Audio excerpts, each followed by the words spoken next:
Olá, ouvintes do podcast No Mundo Infantil. Sejam todos bem-vindos. A você que está me ouvindo pela primeira vez, seja também bem-vindo.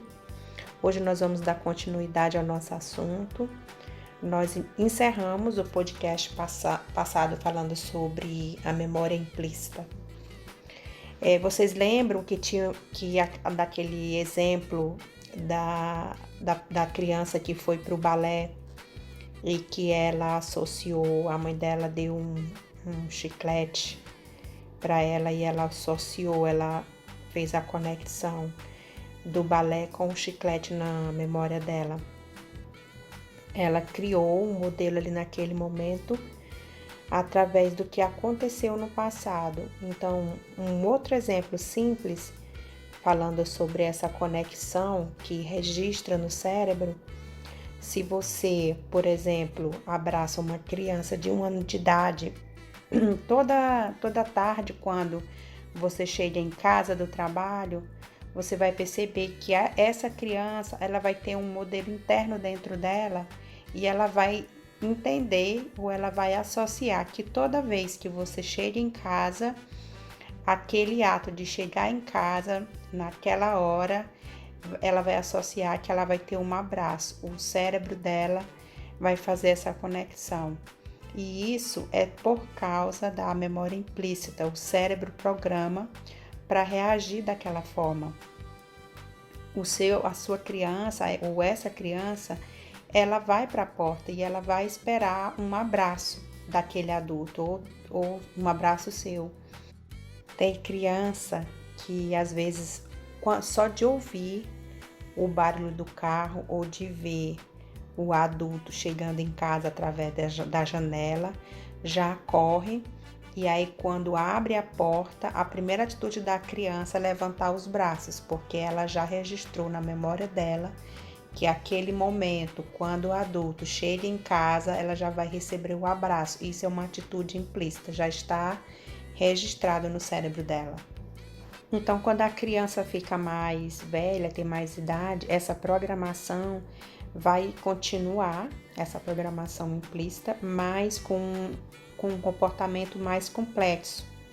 Por exemplo, se uma professora ou um professor de piano, alguns anos atrás, no começo do curso, falava o tempo todo, criticava a forma de como a criança tocava, ela criou um modelo mental onde diz para ela que ela não gosta de piano ou então que ela não tem jeito para música.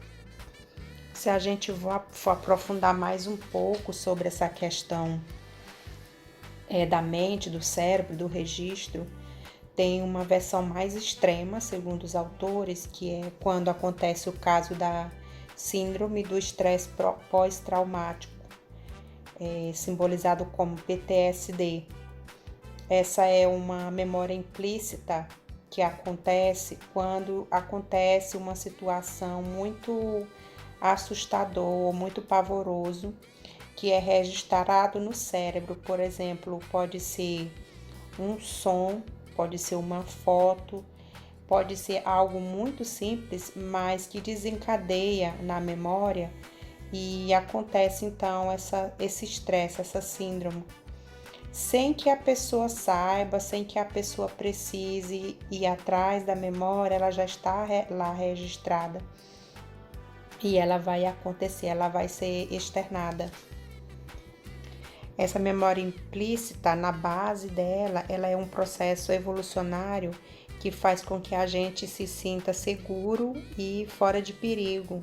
Ela nos livra também de situações que acontecem com frequência para que a gente reaja rápido ou então que a gente tenha atitudes automáticas em situações de perigo, sem que a gente intencionalmente ou ativamente tenha que lembrar de situações vividas anteriormente.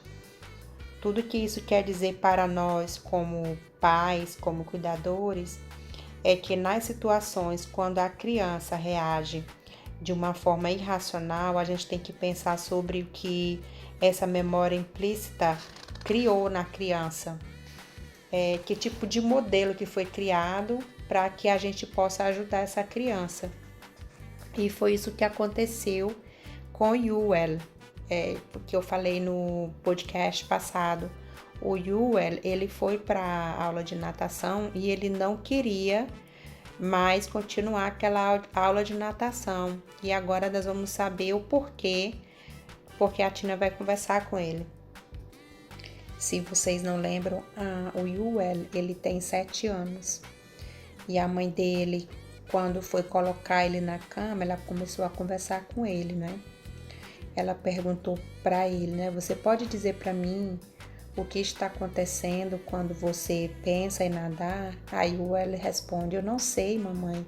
Eu só não quero nadar. Tem algo que você está com medo? E o Yuel responde, talvez. Eu sinto um pouco de borboletas na barriga, ou seja, ele fica nervoso, né? E a Tina continua. Então, talvez a gente pode falar sobre as borboletas. Você sabia que o cérebro lembra as coisas? Tudo que acontece com você, ainda que você não saiba que você lembra, eu não entendo, o Yuel falou. Aí a Tina continua, ok, eu vou explicar para você de uma outra forma. Você lembra que você teve experiências ruins na sua aula de natação tempos atrás? Sim, eu lembro. Você lembra daquele lugar que a gente foi? Sim, os professores eram muito duros comigo. E a Tina continuou, sim, eles eram realmente muito duros. E aí o El continuou.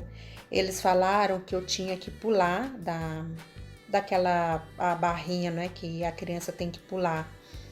E eu tinha que mergulhar e pegar uma coisa lá no fundo. Eu fui forçado a segurar a minha respiração tão longa que eu acabei engolindo água. Como pode pessoas assim serem professores? Falou Yuel. E a professora, a Tina falou, né? Realmente dá pra gente pensar. Mas isso foi há muito tempo atrás, não é verdade? E você sabe, eu acho que tem uma parte disso que aconteceu que explica por que você não quer ir na aula de natação agora. E o Hélio falou, você acha? E a Tina continuou, sim, eu acho. Você sabe que muitas vezes quando a pessoa passa por uma situação divertida ou não divertida, o cérebro e o corpo lembram. Se eu falar para você, Dodger Stadium, olha, você está sorrindo, você sente o que está acontecendo em você, certo?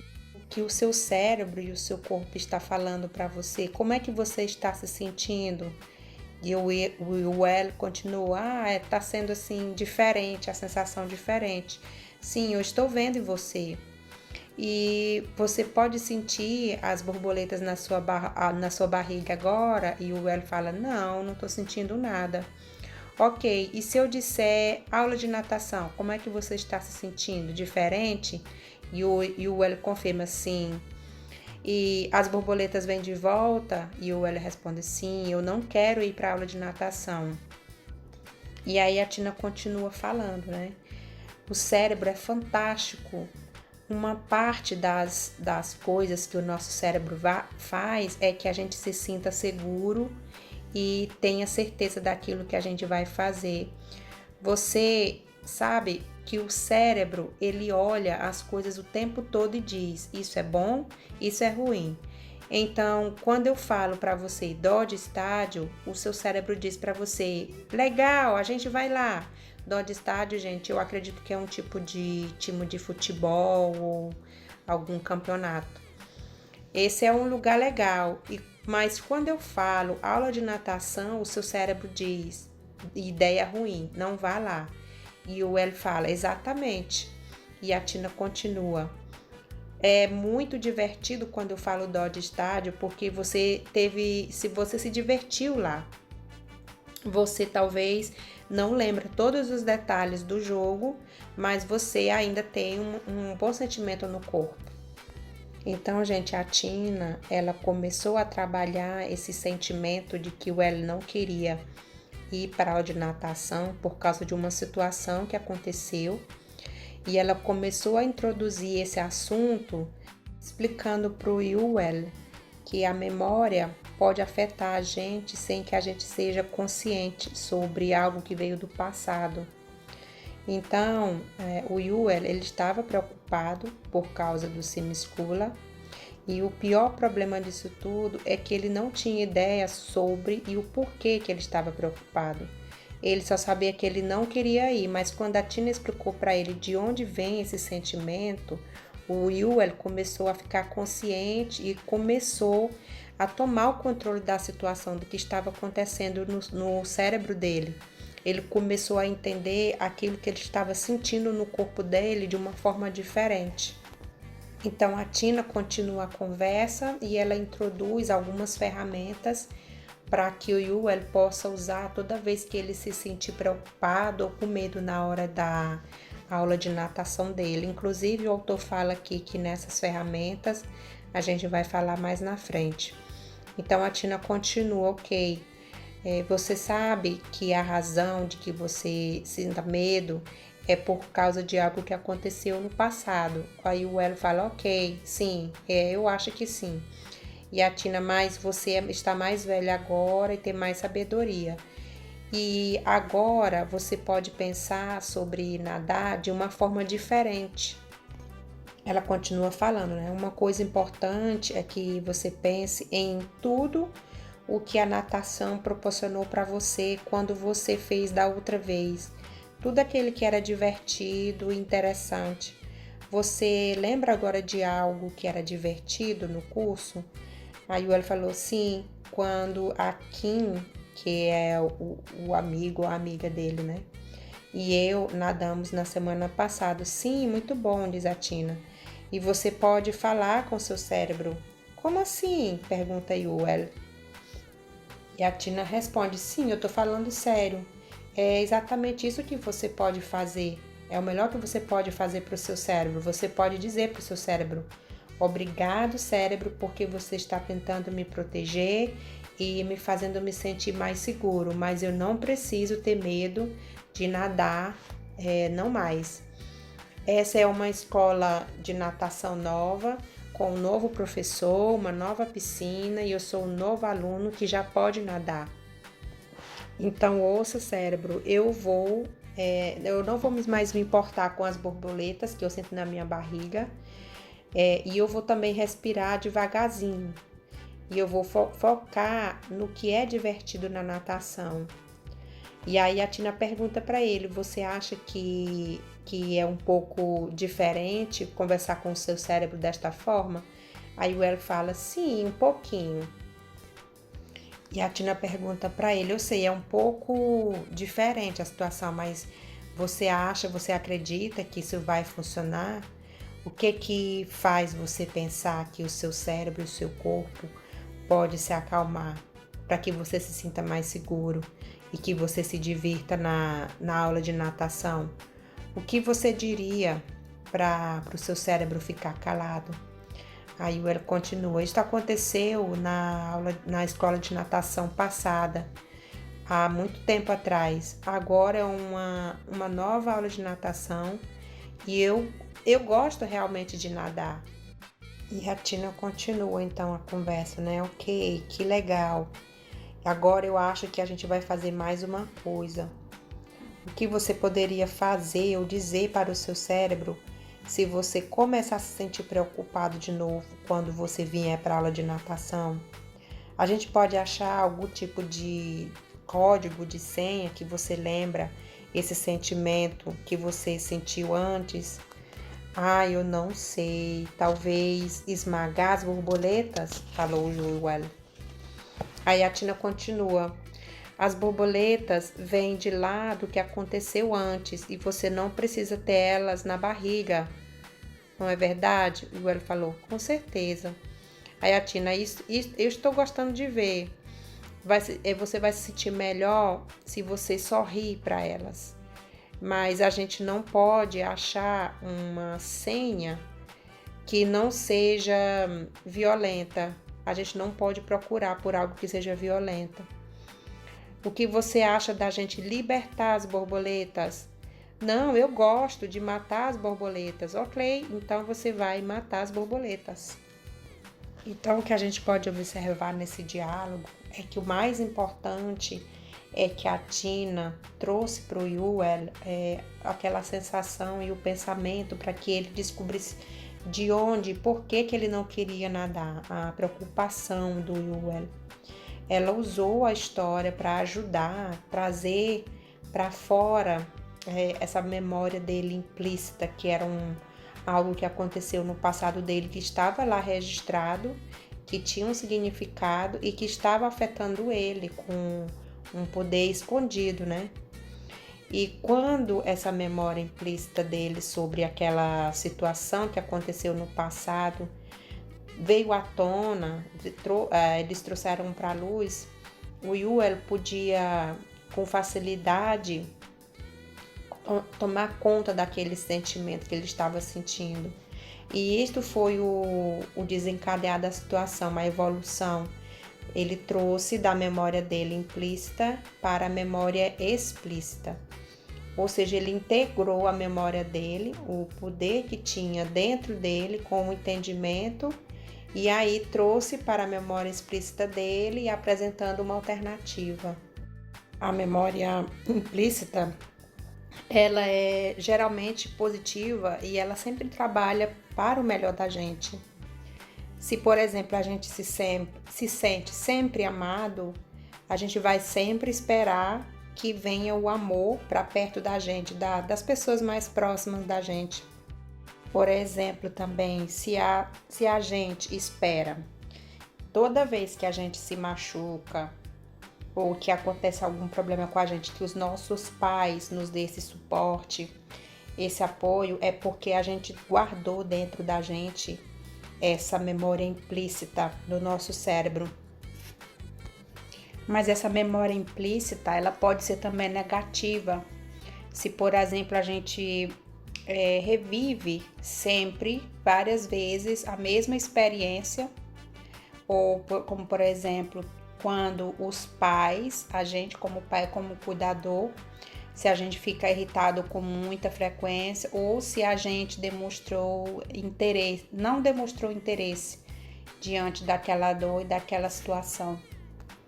E o problema com essa memória implícita em particular, no caso de uma situação embaraçosa ou negativa, é que esse momento, esse fato acontecido, ele pode ser como uma mina enterrada, só que numa escala bem maior, que pode limitar e enfraquecer a gente, e trazendo para o mundo da criança também pode acontecer a mesma coisa. Durante esse tempo que a gente fica inconsciente ou que a criança fica inconsciente. O cérebro, ele lembra de vários acontecimentos, independente se é consciente essa memória ou se não é consciente. Então, quando a gente passa por uma situação estranha, trazendo para a criança, né? Quando a criança passa por um momento estranho, um momento difícil, de dor, independente do que aconteceu com ela, esse momento difícil ou doloroso, ele fica embutido no cérebro e começa a afetar a criança. Ainda que a gente ou a criança não esteja consciente dessa memória implícita, da origem dessa memória, do que causou no nosso passado, essa memória, ela pode ainda causar medo, pode causar tristeza e outros sentimentos dolorosos e também sensações corporais. E é por isso, gente, que a nossa criança, também nós adultos, nós com frequência reagimos em algumas situações de uma forma muito forte, porque sem estar consciente, a gente fica chateado ou zangado ou com medo. Então, se a gente, como adulto, não der suporte para a criança ou não fazer com que a criança entenda de onde vem essa lembrança dela dolorosa, se a gente não trazer para a consciência dela e fazer com que ela entenda o porquê que ela está agindo daquela forma, a criança pode ter diversas consequências, como por exemplo, problemas de sono, pode ter fobias e outros problemas aí que vai ser necessário um acompanhamento psicológico.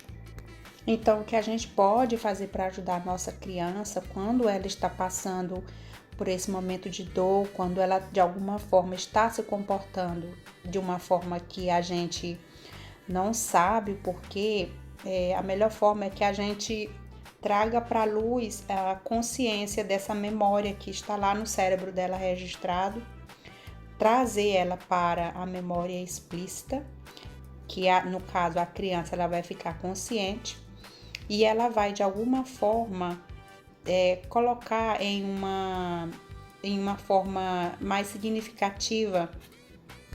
Então nós como adultos, como responsáveis pela nossa criança, o que a gente não pode fazer é fazer com que a criança esqueça daquela experiência por medo da criança sentir dor daquela situação que ela vivenciou. Mas o que a criança precisa realmente é que a gente traga de uma maneira saudável e integre essas duas memórias, a memória implícita e a explícita. E isso pode virar também uma experiência dolorosa, no caso que vem das origens, né? Para transformar em energia e o entendimento de si mesmo.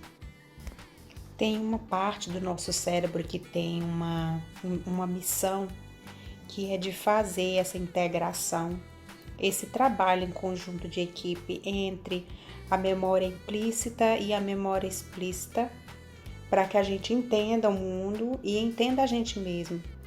E essa parte do cérebro que faz justamente isso se chama hipocampus.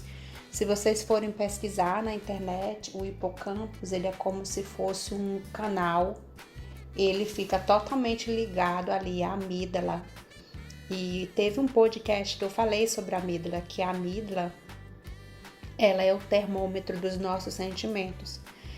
Através da amígdala é que a gente tem aquelas explosões de sentimentos, mas é através dela também que a gente pode tomar as rédeas da situação e controlar a amígdala. Então o hipocampus ele é como se fosse um tubinho que fica totalmente ligado ali à amígdala. E ele é responsável para tomar de conta ali daquelas fotos, aquelas memórias registradas que a gente tem dos sentimentos e das sensações da memória implícita. E também de reunir tudo isso. Ele faz também essa compilação, essa junção das memórias fotográficas, das fotos, né? E dá pra gente esse entendimento explícito sobre aquilo que a gente está experienciando e vivendo. De uma forma mais simples, a gente pode imaginar o hipocampus como se ele fosse o dono de um quebra-cabeça, porque ele coloca essas partes do quebra-cabeça da memória implícita, é ele que junta. Quando essas memórias fotográficas e as sensações de uma experiência está somente lá na forma implícita, e quando o hipocampus ainda não fez essa integração, todas essas sensações e memórias fotográficas, elas existem isoladamente uma da outra, como uma confusão de peças de quebra-cabeça, tudo misturado no cérebro. E é por isso, gente, que muitas vezes a gente não tem clareza sobre as nossas experiências, aquilo que a gente viveu, ou também aquela parte explícita que define sobre quem nós somos. E o pior ainda, segundo os autores, é que estas memórias que são somente implícitas, elas continuam a se formar desta forma, porque a gente considera e integra com a nossa realidade do aqui e agora. E esse nosso entendimento sobre quem a gente é afetado de segundo a segundo, de momento a momento, sem que a gente tenha essa consciência sobre que eles afetam a nossa forma de integração com o mundo ao nosso redor. E é justamente nesse ponto que o hipocampo trabalha. Ele vai trabalhar essa junção, essa comunicação, essa integração entre a memória implícita e a explícita, quando a gente começa a escrever ou descrever ativamente sobre as nossas próprias experiências. E foi isso que a Tina fez com o filho dela, Yuel, quando ela trouxe ele para refletir, fez ele falar sobre aquele momento de medo que ele passou na aula de natação anterior, na escola anterior de natação. Ela ajudou, ela fez com que o hipocampo do Yuel fizesse o trabalho dele. Não precisou de muito para que a memória implícita dele viesse a ser explícita, ou seja, que viesse para fora, né? Porque só aí ele podia tomar de conta do medo dele e começasse a entender que aquela experiência que ele passou no passado ainda estava afetando ele no agora. Então, quando a gente não dá para nossa criança o espaço, aquele momento de expressar o seu sentimento, e de fazer essa reconstrução do que aconteceu, essa memória implícita, ela vai ficar lá guardada de uma forma desintegrada, ou seja, tudo bagunçado. E a criança não vai ter a chance de fazer aquele reconhecimento. Então, quanto mais a gente motiva essa integração da memória com a nossa criança, menos essa criança vai ter uma reação irracional quando acontecer alguma coisa no presente. E os autores fazem até aqui um comentário que eles não estão aqui no caso dizendo que essa integração de memória é um método universal, um tipo de método universal que nós como adultos podemos usar para evitar esse tipo de surto ou de reação irracional.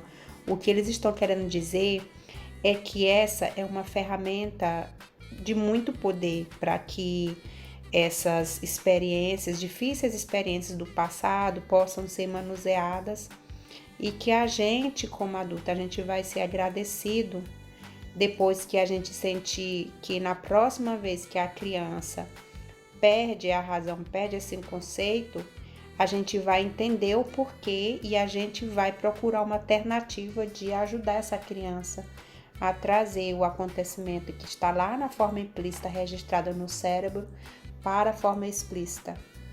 Então, se a gente chegar à conclusão de que o que está acontecendo agora é algo maior, a gente pode, no caso, voltar atrás no nosso pensamento sobre o que aconteceu com a criança antes, que aí afeta nessa situação atual, mas os autores explicam também que não é sempre que a gente pode pensar naquilo que a criança está reagindo como algo específico que aconteceu no passado. A gente também tem que ter esse tato, esse feeling, esse sexto sentido, na verdade, né? De não também forçar a criar um motivo no passado, se a gente não sabe, se a gente não tem ideia depois da gente refletir bastante, se foi algo que aconteceu no passado. E se você acha ou chegou à conclusão de que o que está acontecendo agora veio de algo que aconteceu no passado, que está afetando a sua criança a se comportar dessa forma agora, tem essa prática, essa forma prática de equipar a criança com essa ferramenta para que ela possa integrar essa forma explícita com a implícita e que ela tenha esse controle sobre ela mesma e sobre a forma de como ela reage. Eu gostaria de fazer uma correção sobre a palavra hipocampo. Durante o podcast eu falei algumas vezes hipocampos, mas é porque no livro, como ele está em sueco, a palavra hipocampos, mas eu já tinha observado isso quando eu fiz a pesquisa sobre o hipocampo, e eu tinha visto a palavra hipocampo, mas como eu estava focada no livro, Então eu acabei falando algumas vezes hipocampos, mas eu já quero adiantar que a palavra correta é hipocampo, tá bom, gente? Um abraço e a gente se vê no próximo podcast. Até mais! Se você gostou desse assunto, deixe o seu like, comente com seu feedback. Se inscreva também no meu canal se você ainda não é inscrito e ative as notificações para não perder nenhum conteúdo.